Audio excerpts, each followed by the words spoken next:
You're all set, John. All right. Greg Elders and I started talking about the FBO issue, and we realized even though we tried to do some homework, we weren't making a lot of progress in understanding what the issues were. So then I called Michael and Peter to see if they'd be available to consult with people, and Greg and I intend to do that. And they were, and I would urge people, because some of these issues you'll be unfamiliar with, just to take advantage of their willingness to help out here, because they both have a lot of experience in airport issues, and both of them are on the County Airport Advisory Board. So that's why I repeated that comment here as number one on the agenda issue. Secondly, we talked last time, and I think we all agreed that the airport staff, and in particular April Gaspari, are willing to be available to help people understand the issues and to comment on what they find. Now, we also decided, I think, Greg, that the request to speak to April would be funneled through you. Yes, that is correct. And again, just to kind of streamline it, just so again, she doesn't have like 10 people reaching out to her. Yeah, I think that's fine to coordinate it that way, because we don't want to We don't want to bombard her. abuse her generosity. And again, at least we can do is ask. And like I said, I don't want to also necessarily be presumptuous that she wants to look at all these papers, but at least it's the professionally courteous thing to do. And again, that's Yeah, that's right. Now, thirdly, status of the briefing papers. Now, as I said last time, Greg and I have really, excuse me, really not made a lot of progress. So we are accelerating our efforts, I have to say. But how about other people? Let's see, I'll just start with, Martha has produced three draft briefing papers, which is, puts her well ahead of anyone else, because no one else has produced one, so she's really doing very well. We're working with her on those briefing papers. Now, Juliana, can I ask how things are going? You were supposed to be working with Rich, who's not here, on the King Street traffic issue. Yes, so can you hear me? Yeah. Okay. So what I did speak to Rich, we did we had a conversation. I have gotten information from the Portchester side of King Street, and I've reached out to Rybrook, so now it's just a matter of getting answers back. So we're working on it. Perfect, because I understand years ago, the village administrator in Rybrook, Chris Bradbury, told me that years ago, there were efforts by Greenwich, Portchester, and Rybrook to talk about traffic issues on King Street, and in particular, focusing on that bridge that crosses the Hutchison River Parkway. Okay. That didn't work out all that well, but nonetheless, maybe we're in a new era of cooperation, and we can make more progress here on those issues. So good, keep up. I don't. Let me just put in. I don't know how necessarily bad that worked out. I think there was a question of, there was an effort at a certain point to redo the bridge in a way that would allow for more and heavier traffic. And that ultimately did not come to pass. And I think the fact that it did not come to pass was, I can't speak for Portchester, but based on my understanding, that was, in accordance with the wishes of Greenwich and Rybrook, but not necessarily New York State. Yeah, you may be right, Peter. I don't know. Chris explained to me it was an effort to raise the bridge because it's the most hit bridge by trucks on the Hutchison River Parkway. So, yeah. Well, yeah, and it was a tricky thing because it's one thing to raise the bridge, and obviously, that's been an ongoing problem, although it seems to have been alleviated at least somewhat recently. But um, but in so doing, the problem was that if New York State or Connecticut was going to touch the bridge, then they were going to take advantage of the opportunity to enlarge the bridge. It's very similar, by the way, to the issue that we keep bumping into at the airport, is that once anyone wants to touch anything, then that's the opportunity to make it bigger and better, than ever, Oh, okay. regardless of what the downstream consequences Well, of doing that would be. yeah, I didn't mean to distract everyone, because the issue that Juliana and Rich are working on is really just traffic and the But you flow. see how I did get it back to the airport. Yeah. Got Okay. it. I'm just going to interject just real quick. So just on that one issue, I'll just mention it very briefly because Chris and I have talked about that too. The opposition, again, this was many years ago, did primarily come from Greenwich, just because they didn't want the traffic also diverted like really onto their side. So that's really kind of why that fell through at that time. But Juliana, I just have a question for you in terms of just so I can maybe help speed up the process. Who did you reach out to in Rybrook? Sergeant. Eric Bangler? Yes. Okay. Mhm. That way we can- So if you have a contact, that'd be great. I sent him an email. He Oh, that's the right person, but again, I can responded. speak to him directly. Okay, great. Yeah, and just an FYI, Eric Dangler, again, just, he will be the chief as of next month. Oh, okay. Great. That's Oh, good to know. Greg Austin is leaving? I didn't know that. Yes, he is retiring. Oh, boy. Okay, well, thank you, Juliana. And Michelle, I know last time you had made progress with ideas about the status of the waiting area at the airport. Right. So what I've been working on the report, and what I've done is I've broken the customer experience into two parts. So one is the passenger physical process. So that's and I've broken that out for departing passengers and arriving passengers. So what is their physical experience going through the airport? Everything from driving into the airport, drop off and parking, curbside support, baggage and ticketing, security, restrooms, concessions, and hold rooms and waiting areas. Good. And so I've done that for departing and arriving passengers. And then I included ways to upgrade the customer experience within the existing terminal footprint in those areas.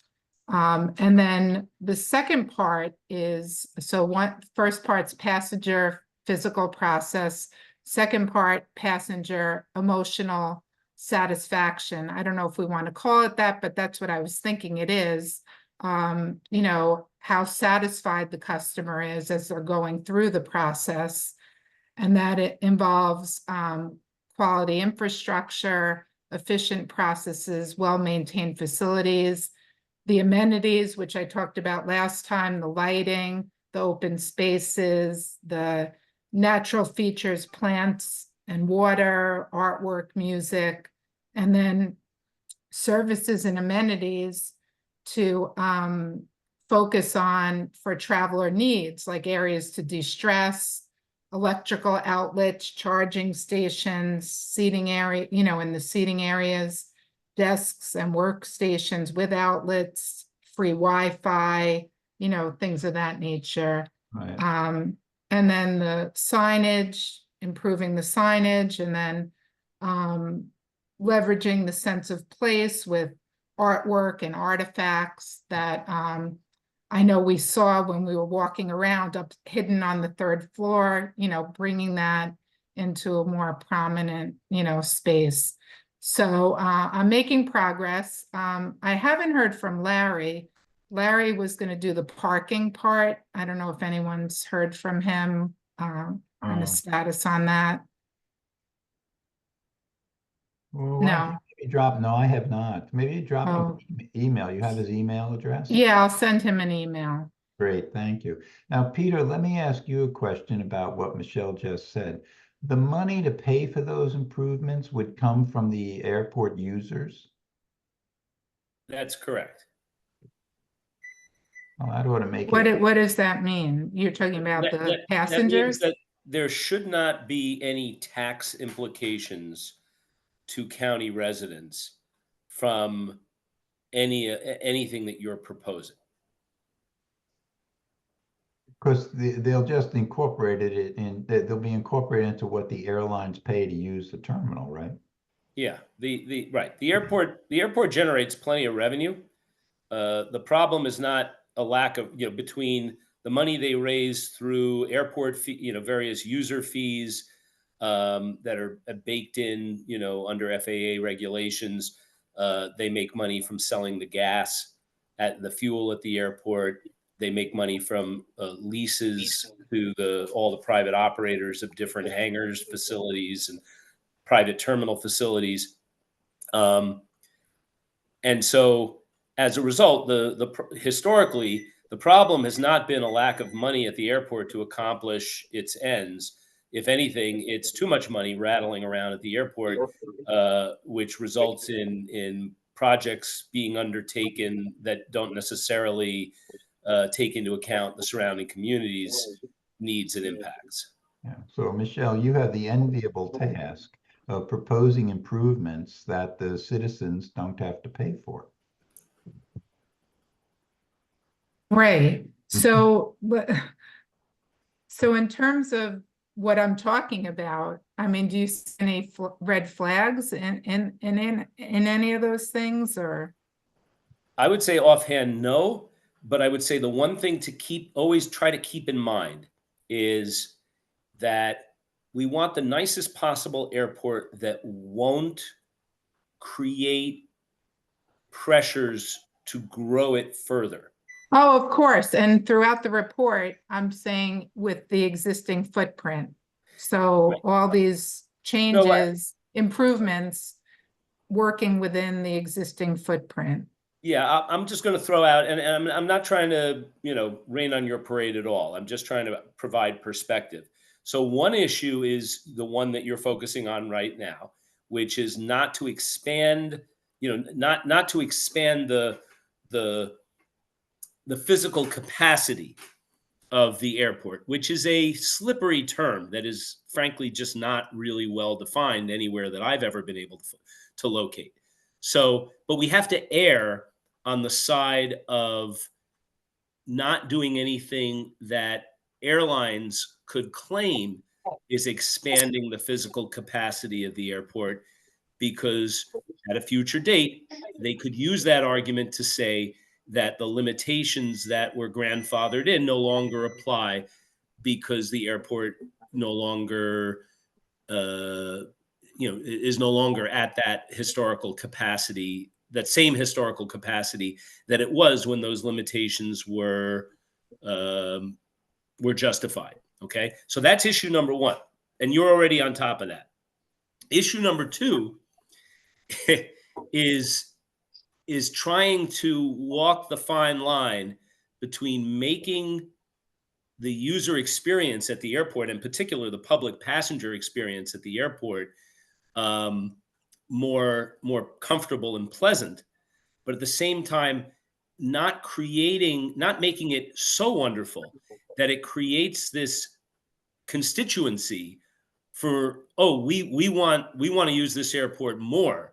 We want it, who cares if it grows, but if the people from New Rochelle and Yonkers and White Plains and Greenberg and the folks want to come to Westchester because it's so much better than going to LaGuardia and Kennedy and blah blah blah, then that creates a counter constituency to our concerns when it comes to noise and air and all the rest of it. That's all. I'm totally with you, and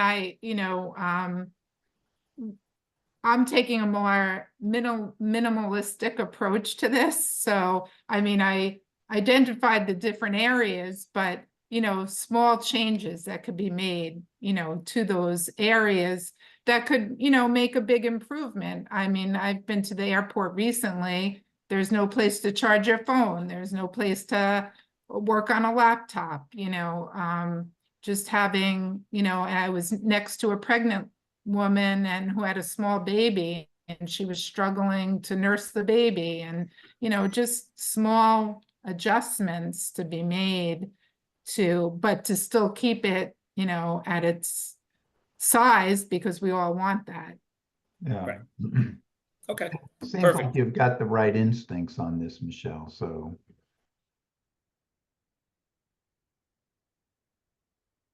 Okay, great. I hope so. Okay, Januse, are you working on any of the briefing papers? No, I'm not. I've had the surgery, back surgery. I've been Ah, dealing with that, just trying to get back on my feet, actually. oh, That's okay. what I've been Good. doing. But, Wow. when you talk about the improvements and then don't improve it, I find that just, I don't know. It doesn't seem like it's gonna work.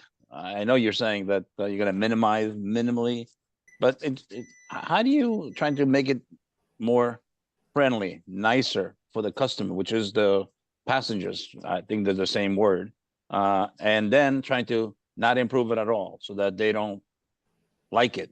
I think I don't know how that works. I can't figure out how you can do that. It's almost like, Michelle, don't do anything. Just go, no. You came up with a list, great, and then don't do anything, because how are you gonna improve something if it's going to affect and people are gonna like it?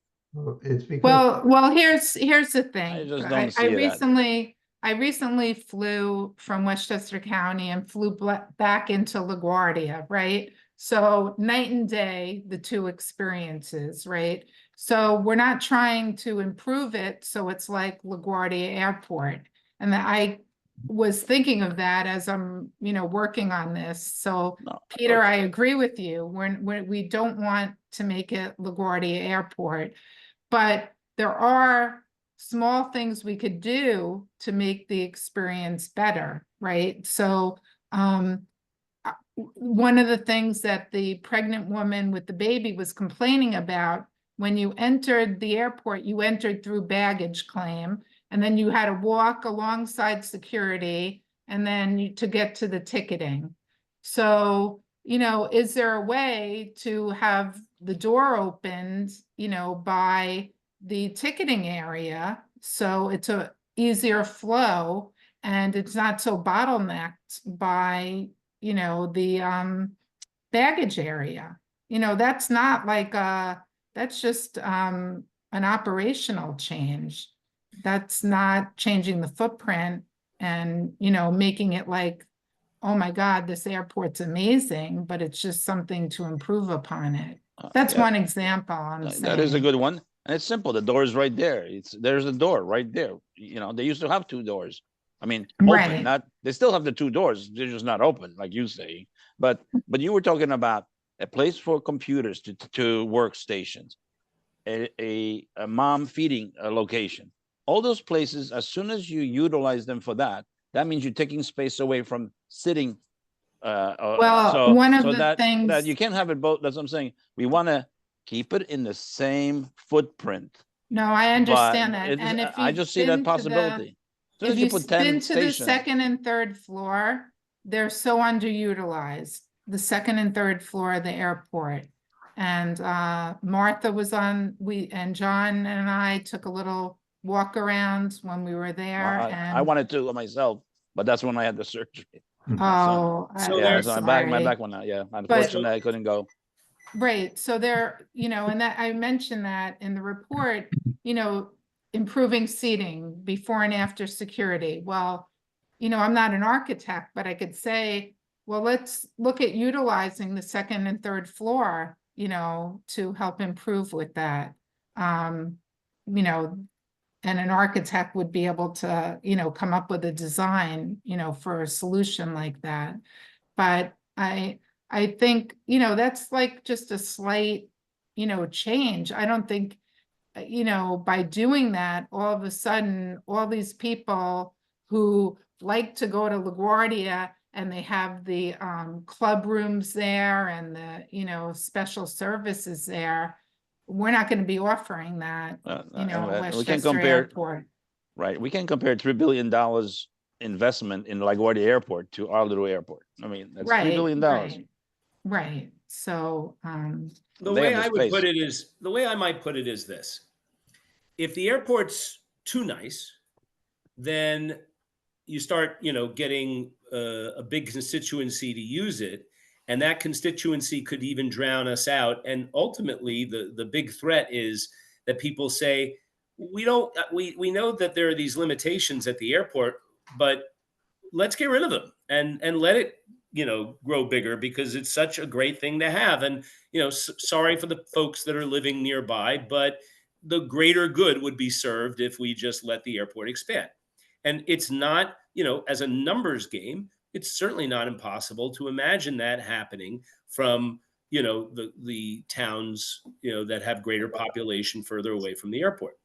On the other hand, if the airport is, terrible, and kind of decrepit and out of date, then again, you have people agitating, I'm crowded. If we need to expand the airport, let's expand the airport because, we can't live like this kind of attitude. So what we need is a happy medium where, it's nice enough that people aren't moaning and groaning and suffering, but, without trying to, as I think, Michelle, you put it very well, equal the amenities and such of LaGuardia or any other, world-class type facility. We don't need a world-class facility. It's a county airport, but we don't want people to suffer. We want them to have a comfortable journey. That's all. But isn't it true that what really keeps the airport small is not the space and all the floors that we have? And if you build the side to the side and build an additional building, it's not the space that has individuals that come there be comfortable. It's the number of flights that are coming in and out. That's what limits. The plane is only can fit 200 people. You cannot fit 500. So you're limiting the expansion by the number of planes that are landing and taking off. Yeah, the problem To with me, that that's what it is. That controls the size of the airport. I don't think the buildings really will control or looking ugly or not taking care of them. I don't know if that's really makes a. I think you should make it pretty. I think you should. I'll share my perspective on this. The airport has demonstrated over and over again that it can handle a lot more flights than currently go in and out. In fact, it does this every year because there are periods of time during the year around holidays where the limitations on the number of passengers per half hour are not in effect, are suspended. And when that happens, and the number of gates, the limit on the number of gates per half hour that can be used for planes coming and going are suspended. And what's happened is over the years, the jet bridges, under different administrations, the jet bridges were expanded so that, yes, there were only 4 gates, but they're actually closer to 8 positions for planes at the airport. And this way, they can actually, even though there's only 2 doors, or there used to be only 2 doors before they expanded the seating, they could actually handle significantly more flights than the normal limitations allow whenever the law suspended those limitations. So if you could imagine a situation where we just got rid of the limitations entirely, and in fact, where we could make changes or even rebuild the terminal to maximize use of the runway and taxiways, you'd have a lot more, and you'd have a lot more passenger jets, larger passenger jets, coming in and out of the airport on a regular basis. There's no doubt in my mind. The airlines are regularly seeking ways to handle regional capacity beyond what LaGuardia and JFK and Newark allow. And they've always had their eye on Westchester. So the fact of the matter is without those limitations of number of passengers and gates per half hour, and the limitation of what the building can accommodate, we'd have a significantly bigger, louder, noisier, smellier airport to deal with. There's, that just is what it is. Well, I think we need to see what Michelle comes up with, because as I heard what she said, it would be a stretch to say it was increasing the passenger capacity at the airport during times when the regulations are in effect. It seems to me just amenities that are being added to make it a more pleasant experience. Right, that's exactly what I'm, working on, is just the amenities and, ambiance signage, and just sort of making a brief suggestion. That's, a brief recommendation. And certainly, it shouldn't impact the capacity changes. But when you produce the paper, we'll have a discussion in this group about it and Sure. see what happens. Because I hadn't envisioned you'd have waiters with trays of champagne passing through the crowd. Wasn't gonna Sounds go good that to way. me. So I would like to have a conversation with April. Is that possible for you to set that up for me, or? I'm assuming, Michelle, you're referring to me. Yeah. Yes, no, okay, yes. Good. So should I email you or? Yes. Okay. Thank you. Okay, Martha, shall we go on to you? Well, I don't know what there's to talk about. Everybody has seen the papers. I received comments back from just a couple people. I plan to incorporate whatever comments are left, and that's it. Done. Anybody have any other comments that maybe I haven't received? Should I be waiting to get more comments before finalizing them? Martha, Doesn't I owe sound you like- some comments, but Okay. I appreciate I you. I'm on the second two papers. I've only commented on the first one. Dear. Oh, okay. All right, then I'll wait to receive your comments. It's pretty inefficient to just respond to one person's comments and then Yeah. another person's comments. And I really would I thought we'd have them all by today. Today was the deadline for all comments on those papers. And I'm traveling for the next week to 10 days, so not happening, Yeah. unfortunately. But that gives you all a chance to get your comments in still, if you have any. So next week would be great. That's kind of you, Martha. Well, I'm love to be done and move on with something else. I feel like there's a little cloud hanging over me right now to get these things done, but Yeah, it's the issue of being first. You always have many more challenges. Once we get it done, people see what you've done. I think the others will go more smoothly. right. I hope so. And this October 31st, which you're absolutely right, was the deadline. Unless there's something going to happen in the next week, it's very impossible to think we're going to meet that deadline. Right. Okay, let's Yeah, just to kind of further add to that, and again, maybe that's again a self-imposed deadline that you guys gave yourself, but it was talked about at least, and again prior meetings, that you guys will at least bring this back to your elected boards for the December meeting, or at least by December. But I guess keep in mind that, Rybrook included, a lot of them, we cancel at least one meeting in December because of the holiday season. So again, but that way at least it's done by the end of the calendar year. I don't know if that's something you guys still want to aspire to, if that's realistic anymore. No, it's not, Greg. Yeah, I but then think again, we may get a couple of these, like the Martha's, kind of ahead of the pack. We may get Martha's, I think we could at least get Martha's Air one finished. And then that could maybe go as a resolution to the various communities. I think we're going to do it all at once was the plan. Yeah. What Nick talked well, about. We'll have one set of recommendations that'll have subheadings for air, stormwater, passenger experience, one whole package. Yeah, no, And that's what I would recommend too, is that do all at once. If you do it piecemeal, you're going to lose a lot of elected bodies, and even again, administrators, it's going to get frustrating. okay, so Yeah. then I don't. And there, you know, there's some overlap between them, right? So it's better if it's a cohesive document that hangs together.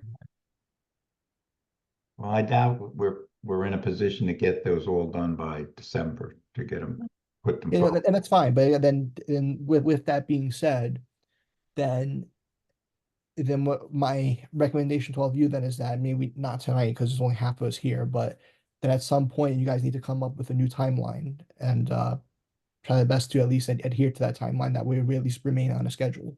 Yeah. Well, okay. Still, I've asked both Peter and Michael, there's still no information about the status of the master plan, as I understand it. No, I mean, that's the good news and the bad news, I suppose. But mostly good news is that we're not under the gun in any knowable way. Yeah, Michael had raised the question with me of whether we should really aim to get these out before the master plan is after the master plan is released and we react to it, or get it out before. I'll tell you, I'm a Before is much proponent of better before. considering, you know, we have come up with some issues that were not addressed in the last master plan and need to be part of their scoping document. These consultants, when they do these master plans, start with a scoping document, and that's where all the issues get identified. It's much harder to get things added later. It's much easier to get them added at the front end. I completely agree, Martha. That was my experience in business as well. And John too, I was just gonna share my perspective from an administrative role from, and again, this is just me. It's always easier just when you get things ahead of time because then you're kind of in a reactive phase when you wait for everything to come out later.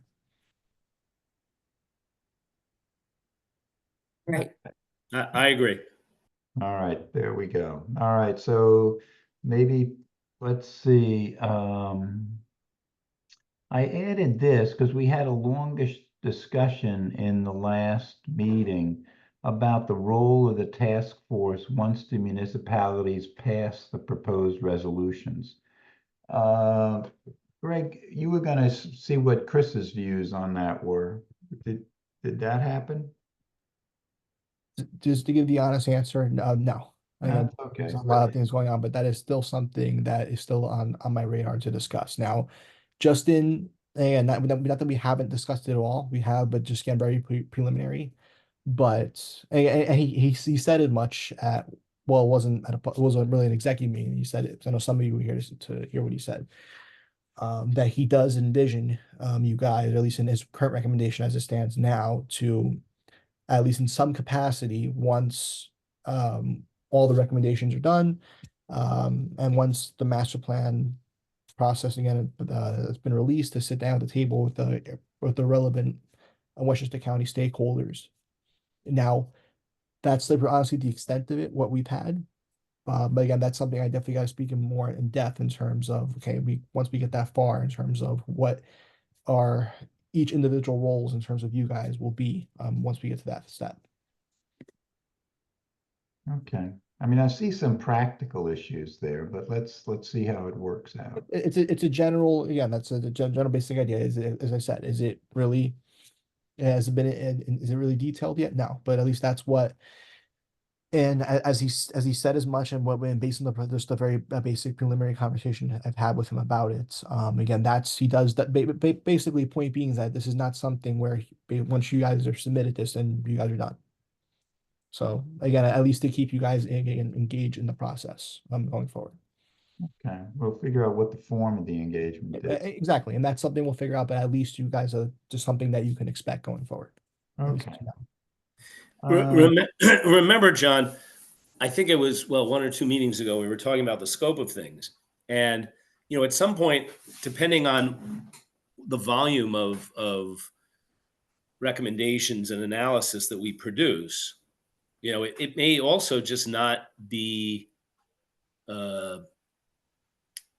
practical or wise to try to have 7 municipalities get that far into the weeds, you know, but rather to separate out the more general recommendations and concerns along with a sort of an addendum or a set of addenda that have more specific, detailed suggestions and the recommendation that and the overall and then incorporate the overall recommendation into the resolution that we want the municipalities to pass, to say that, you know, that we'd like the county to engage with our task force about these more specific recommendations. And this way, you know, it might make it easier for the various municipalities to embrace, you know, and vote on in an efficient, successful way, you know, the kind of resolution that we want them to. But we'll have to see first what we've got, Right. and then, you know, what we've got will determine how we want to present things to our municipalities, and that in turn may influence what our role is going forward, or the need for us to have a role going forward. Yeah, remember, we want to keep our recommendations at a level where every municipality can sign on to them, even though they have different views, different interests. We want it to be something everybody can say, yeah, I agree with that. So we'll see once we get all these resolutions produced, what the right next step is. Because I have an open mind about it, but I am concerned about some of the mechanics of it. Yeah, hi, Uh, Michael here. This is Michael. And the other question I had is when I look at the master plan is not an aspirational document. It really doesn't identify goals. So to the extent our, recommendations go to the scoping of the master plan, how do the aspirational goals that we are identifying dovetail with the master plan process, and how do we bring those points home? That's the part of it that I'm struggling with.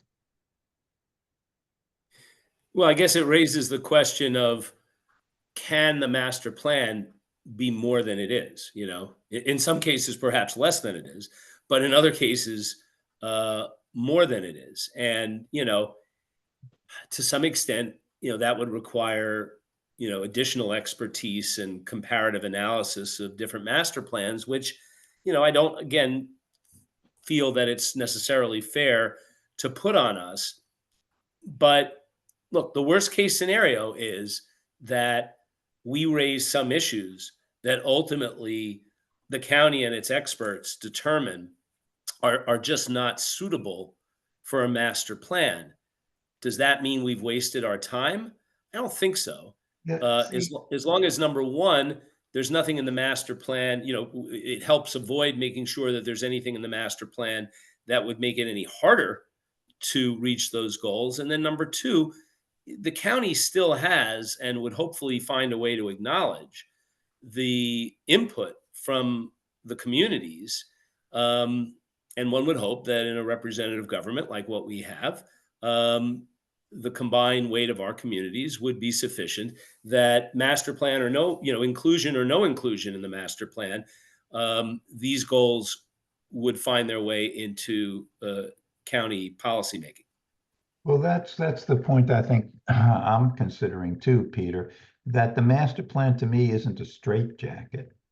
It's a it's a scoped proposal about which is going to get approved by the FAA about how we should do things at the airport, but it doesn't limit us in as long as you keep within the spirit of the master plan, I would think. So the things like Michelle is talking about, that would seem to me to be something that the county could make a decision on absent even a master plan.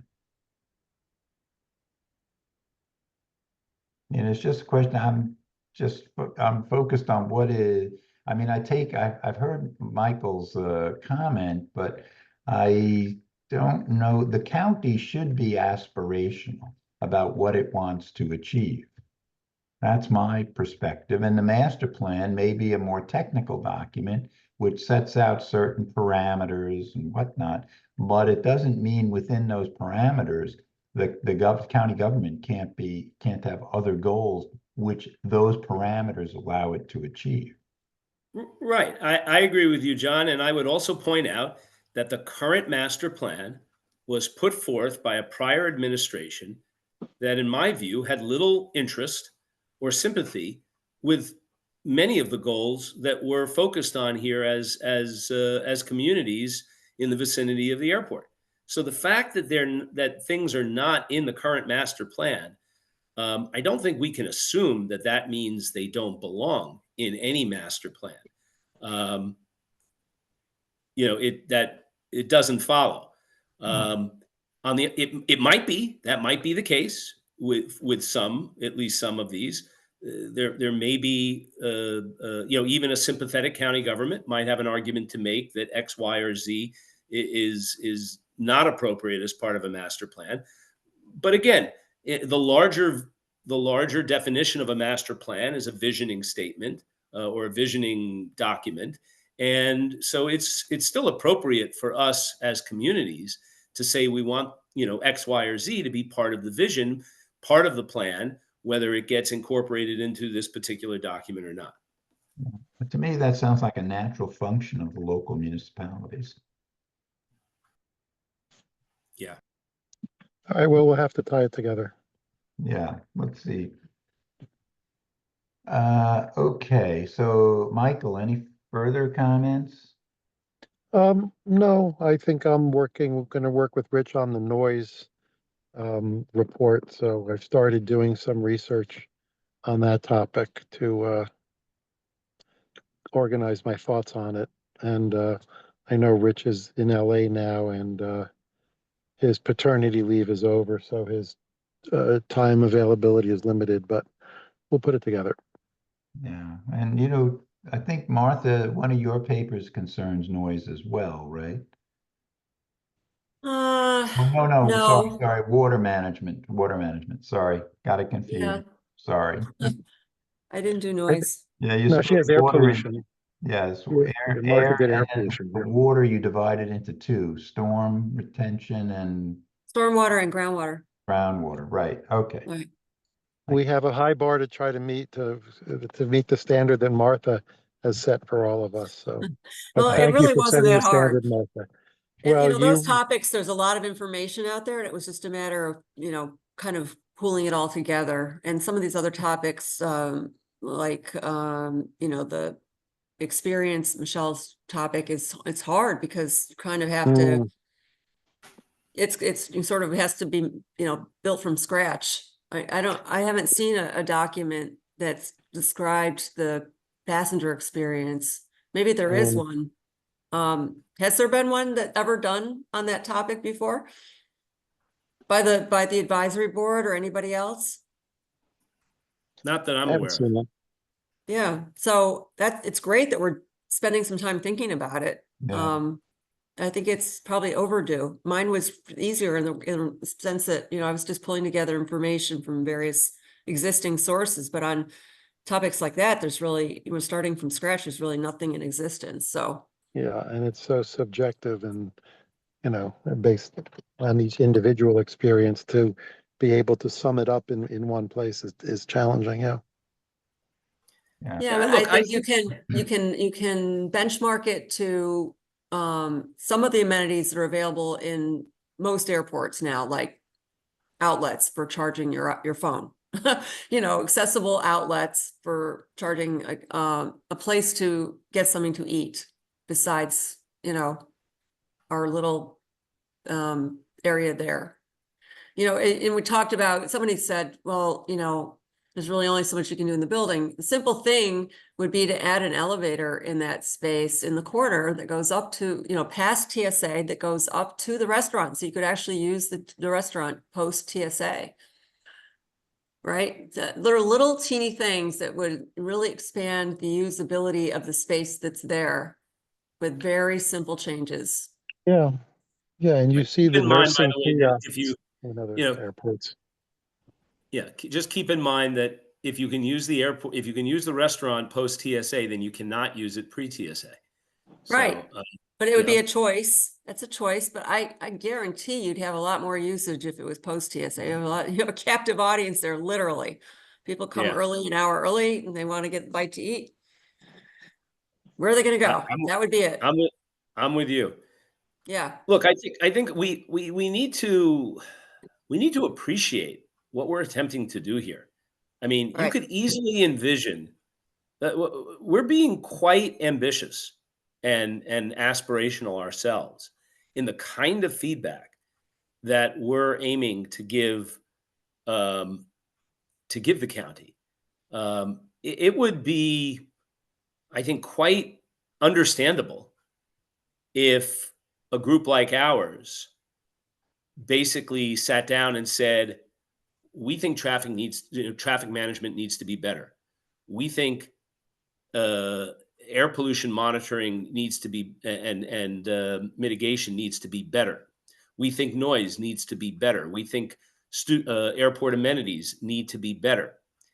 And even if we and perhaps not go that much further beyond that, it's giving the county a problem, not a solution, but it's really not our purview or expertise to necessarily be, qualified to provide solutions. So, it's like, um, if this were if this were the spring, I would say Dayenu. It would be enough um, if we simply message to the county that the master plan needs to do a better job than it has at dealing with X, Y, and Z, and if we fleshed it out a little bit more, all the better. The extent to which we are trying to justify and even provide proactive guidance and ideas is really quite remarkable. And I think we should be proud, but we should also be understanding if we can't always, if we just don't always get to that optimal level in every respect. It doesn't mean that we're not doing our job. It just means, we're being perhaps realistic where we have to be, more realistic where we have to be more realistic, and it's still reasonable in view of our role in the process.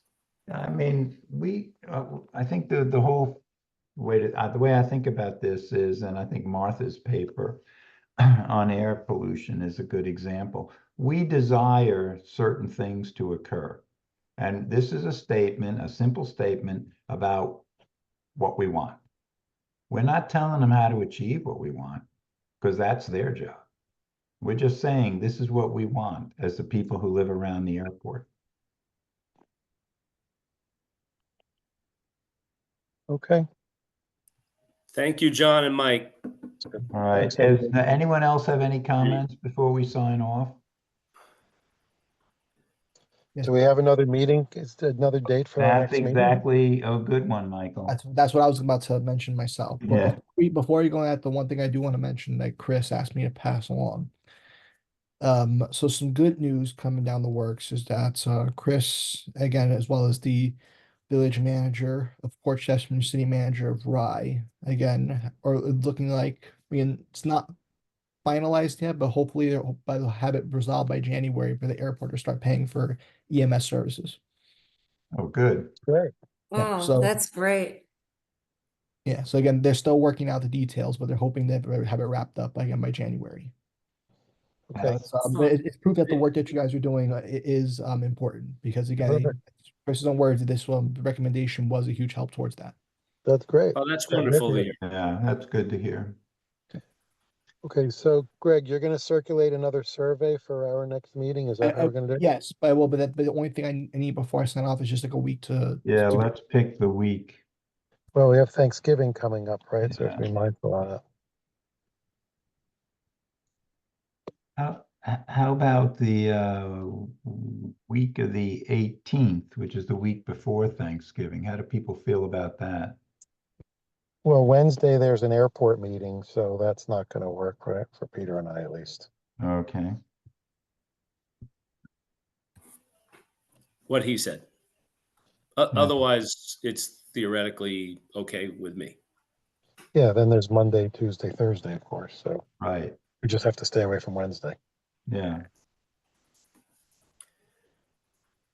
Okay, great.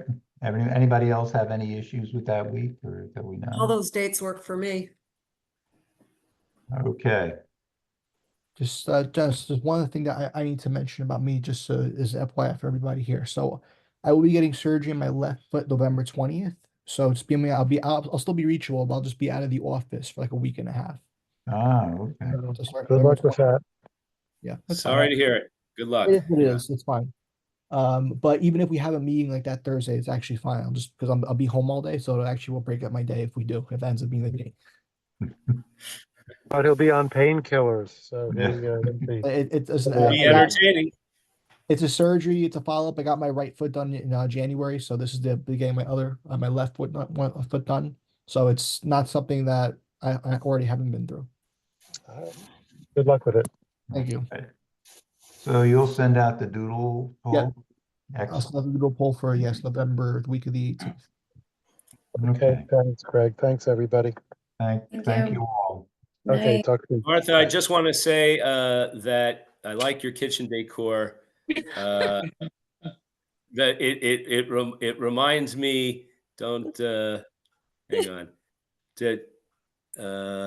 Oh, here we go. Usually I'm in my office, but I moved to the kitchen today, so. Well, no, Little see, different. I was just trying to unblur so you could see my cabinets are like look almost exactly the same. But I can't figure out how to unblur, so All you'll right, take my there word you for go. I get the idea. That's great. it. Okay.